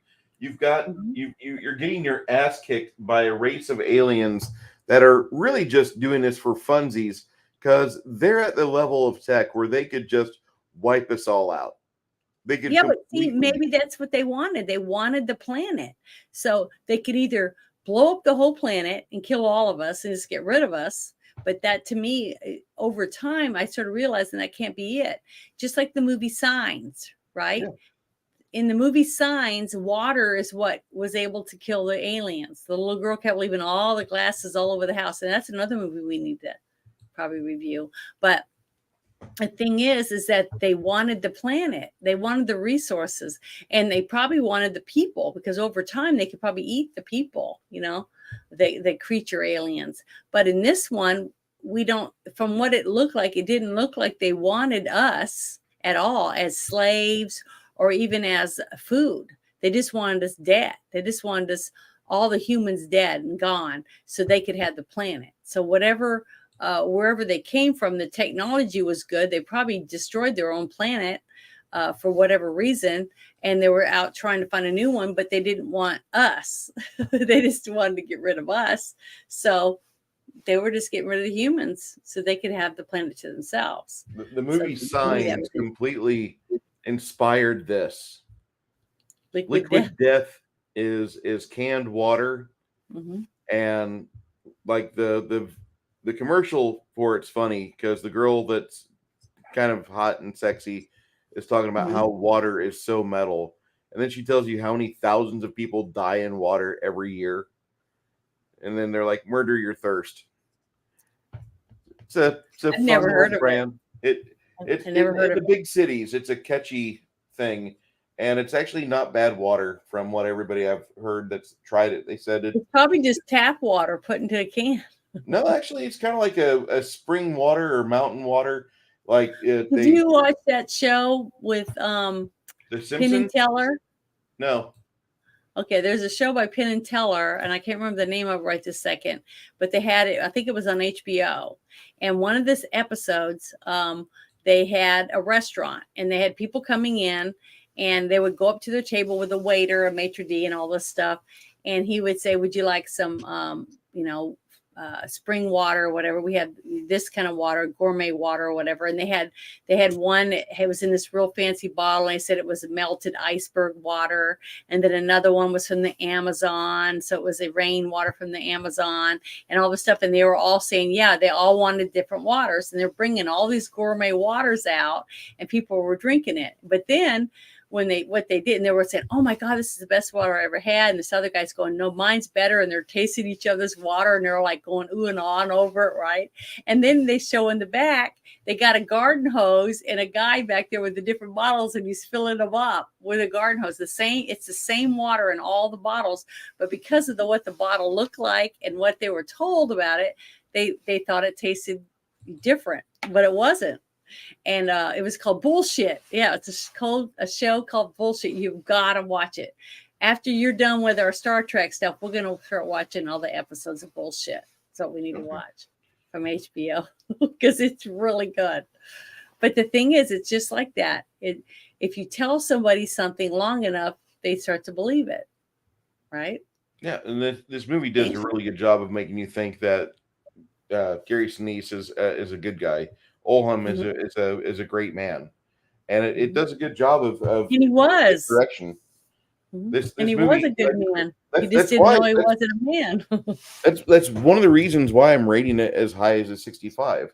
Because if I hated the movie, it'd be sitting there in the muck with fucking Cowboy Way and Minority Report down in the 30s, where I felt like I lost time in my life. And then actually, this movie here, I had to watch it 2 times, and it's a pretty good film. We got See, I thought it was a good movie. I definitely give it a solid 8. This is a pretty accurate piece. I mean, on a D100 scale, I give it a 60%. It's above average. It's not great. Worth the watch, but do not expect it to rock your socks off. The story is really good. The characters are very well done. The acting and the plot are why you'd watch this movie. If you're looking at it because you want lasers and spaceships, you're going to want to not watch this movie. Mm-mm. But if you're wanting to see classic sci-fi brought to it's a sci-fi screen, thriller. It's what I would classify it as. Kathy, if you're still here, watch this film, okay? And Grumpy, if you're in my Discord, I'll get you. I'll get you the link we watched last night. If you can find a better 4K resolution cut, that'd be best for you. But it's not bad. Mm-mm. It was good. I thought it was a pretty good movie. And this is don't forget, next Sunday, if you're not busy, you can come and watch the movie with us in Discord. Yeah. I've got we've also got, if you come in at 5, if you come in at 6:00 in our Discord, 6:00 Central Standard, the last episode of Star Trek Continues, it's a to be continued from last week, is going to be the one we watch, and we'll end up with the final piece of Star Trek Continues. We got to talk about STC, because this week in Star Trek Continues, like, we watched episode 9, where the Enterprise beamed down to a planet that had tried to kind of stay a backwater, and they've been having trouble with another alien race, and they're trying to stay away. They're trying to keep their tech level down, it seems like. And fucking Q is in the show. He's I was so happy to see that. He did good too. He looked like he loved being back in the episode. Yeah, he looked really good with it. And when they get down to the planet, everything's in black and white because of the radiation. And so you watch that movie, that Star Trek Continues, and it's a fantastic episode. And it kind of reminded me, when I was talking to Janet before the show, in our pre-show together, like, it's really funny how we watch this movie that's kind of bland and lifeless in color, but yet it's got a lot under the surface, just like the Star Trek episode we watched. And I'm going to watch my viewer count plummet here because I'm talking about Star Trek. I don't give a shit if you don't like Star Trek. Fuck you. I love it. Good Star Trek. Pre-Kurtzman Trek. Okay. But Mm-hmm. this Star Trek episode was fantastic. And if you've not seen Star Trek Continues, how the fuck are you living? If you love the original series and you're like, man, I just wish there was something between 67 and 1979 when they would have made like that second episode or second phase of Star Trek. Well, guess what, kids? It's not the scripts from that era, but Vic Mignogna and his buddies made a really good, heartfelt, loving Star Trek homage. 11 episodes, all of them over 40 minutes long, in Mm-hmm. a correct viewing ratio. If you have a television hooked up to your tablet or computer, you want to watch this movie, you want to watch this 11 shows of Star Trek Continues. They're so good. It is the new standard. It's a high watermark for me. If you're going to do a fan fiction, I'm comparing your work to Star Trek Continues because it is the best I've ever seen. I've never seen a fan fiction piece that is so good, and it honors every drop of Star Trek, the original series. It does so well. From the music. Yeah, I just wanted to say something about the movie before we I forget. I just want everybody to get that wants to watch it or had watched it already. That Jennifer Lopez was cast in the role of Maya. Yeah, she was supposed to be Maya, and I don't I'm think the so movie glad that she didn't get the part because I think that Madeline Stowe did a way better job. Yeah, I like Jennifer Lopez for other reasons, but acting is fucking not one of them. And the other thing was the little boy that played Gary Sinise's character at the very beginning when he's having the flashback of it being a child and how much he loved wanting one day to maybe be like his dad and do the same type of thing his dad was doing. But his dad died when he was 10 and he was murdered by the Centurions or whatever. Yeah. The little boy that played him in the movie was his actual son. So I thought that was pretty cool. That's pretty cool. You know, got a lot of actors that get to do that, have their own. I mean, my favorite actor of all time, Kurt Russell, did that with his son in the movie Soldier. Mm-hmm.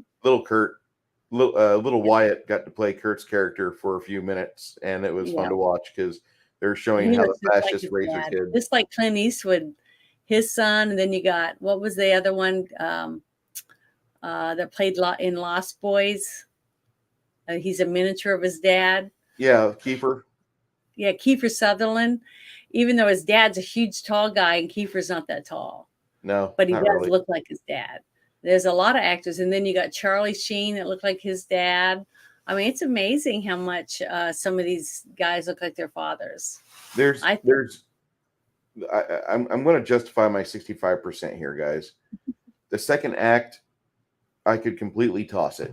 In fact, if you got like an important phone call, if you want to like go make a pizza, or if you want to go like if you got two sessions of sex with your loved one, do it between minute like 35 and minute 101, hour 1 minute 1, and you won't really skip a whole lot. There's some plot in there that you should see, but like this movie's second act was stretched, and it would have worked so much better if it was just a 40-minute piece as part of like a 3-movie deal that you go watch. You pay admission one time, and there's 3 films, and you get to kind of have like a old time 1940s, 1930s. Oh, they made 3 features. So you think the struggle between the black guy getting to go through the town and under the tunnels and all that was really just not needed?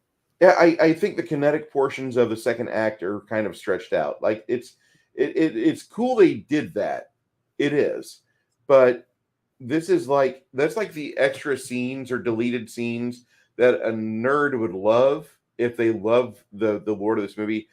It worked a lot better, I think, with just like the beginning and the end. And I know that sounds really horrible, but I think that there's some parts of this movie that really it would have benefited from a 45-minute run, and that's including the credits. I mean, the credits were fairly well done. The music is forgettable. When it's on, it's not bad. I don't remember ever going, "What the fuck is this?" And there's a few films where you'll hear me say that. Yeah. But this movie has a good feeling to it. It's got a very Philip K. Dick Blade Runner feel, with the muck in the radiation in the outlands and the civilized areas where all the rich people and the poor people are crammed together under the Yep. dome. Mhm. But if you've You could got like the sun, tell. You could tell in a lot of the scenes that they did show when you were outside looking up that they spent that supposedly their society spent a lot of money protecting the dome. I mean, it's like the dome was the only thing that was important, which it was, honestly, yeah, if you think about it now. But I didn't realize how important the dome was until we got the view from the outside. And I could see why they had to take them out of the city, okay? Because for people watching to actually understand why it was dark, why it was dingy, what was really going on was to see outside the dome, to be able to have that one view of him looking off in the distance and seeing the huge giant dome that's glowing in some areas where the fire was hitting it, the missiles or whatever it was that these other lasers or whatever it was that the creatures or whatever they could have been aliens that looked like Spock for all we know, because we never saw any of them. The attacks were coming at them. So to me, that's when I realized this dome is very important. But as easy as it seemed for him to get out of the city and then get back in again, and all those other people that lived, the whatever you want to call them, the creatures or the I don't know what you'd call the people, but the replicants and centurions. well, yeah, but the as easy as it was for regular people to sneak in and out, all they had to do was drop like parachute people here and there, and then they could get in, just dress up, make the replicants and dress them up and just get them in. They didn't have to be in a ship that crashed in there, because basically the ship that crashed in or crashed on the planet could have been shot down by our defenses, the Earth's defenses, or something like that. We don't know. But if they had been shot down by somebody on the planet, then they would have known where it crashed. So, I don't, maybe all the chaos that was going on was letting other ships get down to the planet. I mean, I don't know. But it just seemed like it was a very hard way for them to get people in there to take out a specific target than just to have someone sneak in. You know what I mean? Because if, just like I said earlier, when I said that maybe they just wanted to blow up the dome, well, I don't think that was really true, because of the detailed work they went through just to get them in there and get specific people, because they wanted to take out specific area inside the dome, not just blow it up. You know what I mean? From the inside. So I thought that was pretty cool. I mean, there was a couple little flaws, but that's why I didn't give it a higher than an 8. But just from I love sci-fi anyways, and I thought this was very well done. I did not. I mean, the ending was, to me, that is huge for me, to have a movie where I hadn't figured out the movie. You know what I mean? So I love that. That was one reason why I gave it a higher score, just for that, because the story was really good. I didn't see really any flaws in any of it, really, besides it being dark. But to me, that made perfect sense once I saw why it was dark, is because the environment made it dark, because it was a war-torn world, even though the people were trying, the government was trying to let the people live as a normal life as possible. Because you saw with the woman breastfeeding her baby on the sham, or whatever you call it, the tram that was taking them wherever they were going.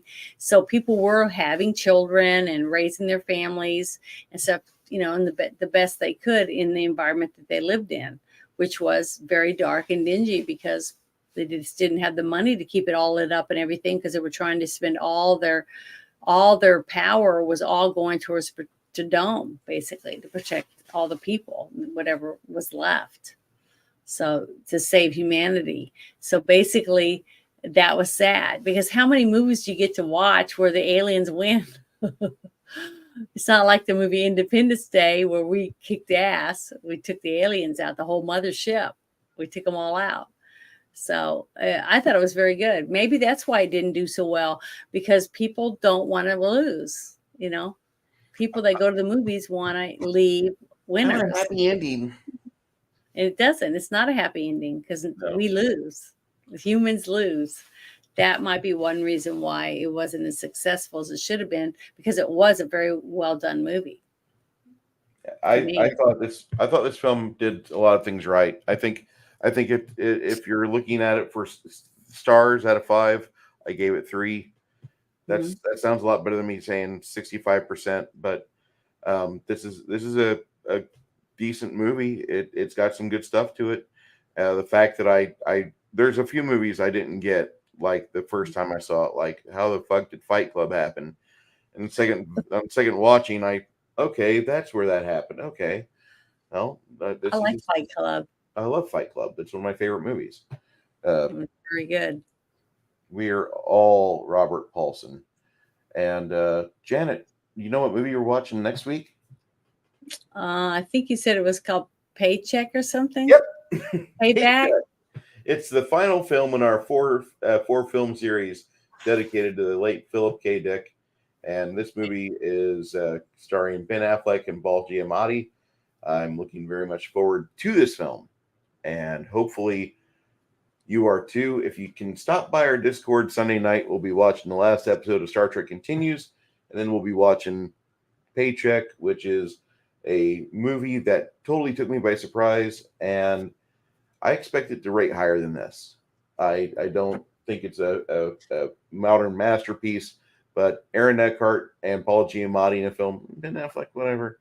But I like this film, and I think that maybe you will too. Janet's never seen it, so I'm looking forward to it. Like we could call this entire like run of videos like Janet's never seen. It's very weird, because it just like they asked what movies were coming out at the same time as this one, and you said it was Face Off, right? Mm-hmm. Okay, so I know I went and saw Face Off. So well, this was actually this was 2001 when it came out, and this also happened 2 months after the Twin Towers. So there's really good reason as to why this movie didn't get a lot of people in the theaters. If you remember, kids, back in 2001 when the Arabs, the people from Saudi Arabia mainly, and then some people from other like crappy third world nations, they decided to, out of anger and spite, blow up 2 perfectly fine buildings, and then the State Department blew up a perfectly fine Pentagon, and then they crashed another jet. Because of human intervention, it didn't get to its target. And thankfully, thank you, Todd Beamer. We didn't really go out and see the movies that much. Like, I don't even think New York partied for like 4 weeks until like the roast of Donald Trump, and finally fucking Gilbert Gottfried got in front of the crowd, and he was just fucking tired, and he went full fucking Gottfried in front of the crowd and did the Aristocrats the way it's meant to be recited. And he sold it so hard that nobody had a fucking set of ribs that they could take a breath in without a sharp pain. And yeah. I mean, that was at the start of October, and people across America were still fucking weeping over the 2 towers being blown up and 3,000 lives being lost. And who are we going to kill for this? You know, that's what we were fucking doing. We weren't thinking about movies. So this movie was kind of fucked. And I'm just going to say that it's a movie about war. It's a downbeat movie. It's an ugly movie to look at, and it doesn't really have a happy fucking Disney-fied ending. It's got a grim fairy tale brothers ending, and it's very not in a happy way. So for that, I give this movie. Yep. This movie completely just. I love it. Disgusting. They got this guy. That's a wax dummy, and behind his head is a fucking shotgun, and they cleared everybody out. And I love it. That's the way you do fucking practical effects, kids. That's why it looks so good in 2020 fucking 4. And that is from the movie Scanners. We will be reviewing that this year. Yeah, I remember that scene. That was pretty gruesome. I love that movie. And don't forget, Tower 7 did not self-demolish, although she didn't announce it. That dumb reporterette did announce Tower 7 has collapsed, and it's still standing in the background. They're announcing, yeah. Yeah. They didn't Can't put trust the Rambo 3 on media. television. They didn't Remember, give us the right Spider-Man it movie. was 2012 when Obama signed that thing, the Smith-Mundt Act. Fuck him. So media Fuck could that tell us half-white whatever piece of they shit. wanted. Fuck that half We white. can't sue them or anything.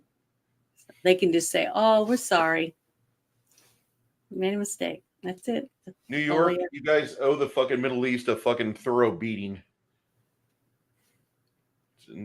The rest of the world, I'm going to say the Italians get first punch on China, because China was telling the Italians, you got to have Hug a China Day, Hug a Chinaman Day, and then they threw all the fucking sick China people over in Italy, and they're fucking like, that's the worst fucking part of worst place hit with the fucking Wu flu.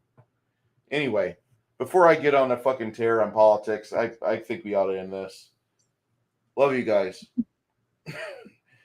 Don't drink the water in Philly, okay? 50 fecal parts per million. Jackie Blue, thanks for sticking around. I know it's not your usual thing. Appreciate you, hun. Janet, you want to escort us out? Well, don't forget, on Friday night is Saturday night, or Saturday is our game. We're gonna play another game with a different group, and then Friday night is a Friday Night Shit Show on my channel. And there's always plenty of shit with this administration to talk about. And then Sunday we're gonna be watching the movie in Bruce's Discord, and everyone's welcome to come. And I share the information on X every week. So if you want to come watch the movie with us, you're more than likely to show up if you want. We don't mind. And then join us Monday when we review it again. That's it. That's all we got planned so far. There is a person, Shadow, from the Shadow and Sun channel. Mm-hmm. He's been kind of dropping links and hints for people to, hey, if you want to join our stream or whatever, he would put his link in the channel comments, and he'd have people click in, and without verifying who they are or what they got going on, he would just show what they got. And like, there's been 2 times, I guess, where people have been like doing pretty much lewd things on his stream, and he's had to literally kill the stream and stop.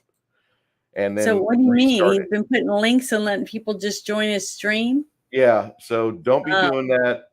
Shadow, I love you, man, but like, verify before you allow people on. We've had that happen once on my channel. I'm not happy. Not with me on it.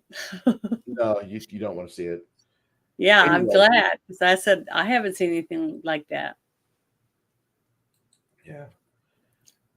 Yeah, I've done pretty good at making sure the people that I invite to come on my show are not flashers or porn kings or something, like Ron Jeremy wanted to share his junk with everybody. His hedgehog did nothing wrong to you, Janet. You've never seen it. I can almost guarantee you've never seen the hedgehog. What's a hedgehog? His penis. Oh, look at that man, and that is the most apt way to call his penis. It's a hedgehog. You don't look directly at it. Oh, I wouldn't want to look at it. No, I haven't seen any of his movies, so that's I haven't good. seen. That's I wouldn't want to see it. Well, wait, we have seen one movie with him. Anyway, at all. We've seen one movie with him in it. You could not pay me. You could try to pay me $20 million to sleep with him. I wouldn't.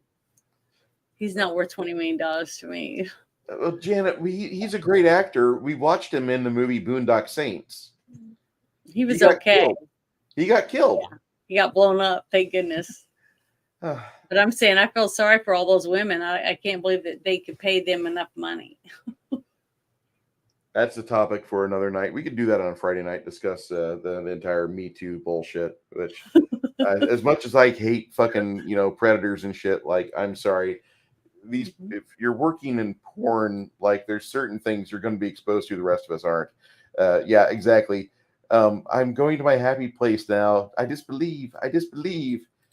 And I'll drop some links in Discord for you, Janet. Oh no.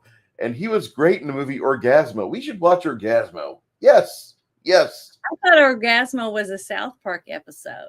Nope. It is a movie by the makers of South Park, where these two Mormons. If it's porn with Ron Jeremy, and I don't want to watch it. It is porn. It is not porn the way you know it.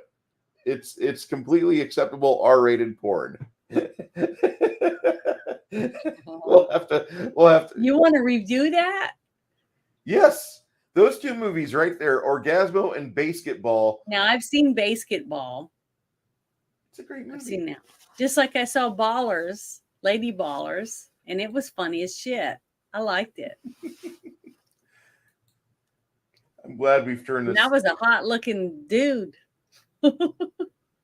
Thank you, one and all, for being here tonight. Janet, Yeah. I cannot thank you enough for being my co-host here. Thank you so much for letting me be your co-host. I appreciate it. I'd be begging you to be the co-host. If I know now what I knew, if I knew back then what I know now, like we should have started doing this back in like 2000 some odd, whenever. Thank you guys for being here. Doing it now. Thank you to everyone that came and hung out with us tonight. I really appreciate it. Everybody be well. We'll see you.